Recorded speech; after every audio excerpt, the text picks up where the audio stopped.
రాబోయే 21 జూలై 2024 ఆదివారము నాడు గురు పౌర్ణమి వచ్చింది. ఇది వేద వ్యాస మహర్షి పుట్టినటువంటి రోజు. కాబట్టి మనము గురువులకి పూజించాలి.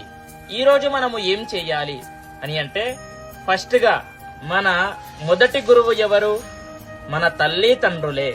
కాబట్టి వాళ్ళ కాళ్ళు కడగండి. కాళ్ళు కడిగి నెత్తి మీద చల్లుకోండి.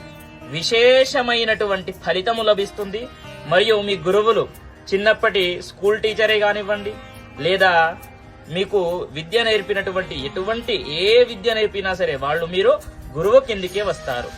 కాబట్టి వాళ్ళకి ఏదో దక్షిణ సహాయం చేయండి, వస్త్రదానము ఏదో ఒకటి, దానంగా కాదు దక్షిణ రూపంలో ఇవ్వాలి.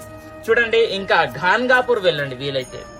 ఓకేనా? ఘాన్గాపూర్ వెళ్ళండి. లేదు నాకు ఘాన్గాపూర్ వెళ్ళడం వీలు కాదు అని అంటే, మేధా దక్షిణామూర్తి హోమము దేవసేవా సంస్థ వాళ్ళు నిర్వహిస్తున్నారు.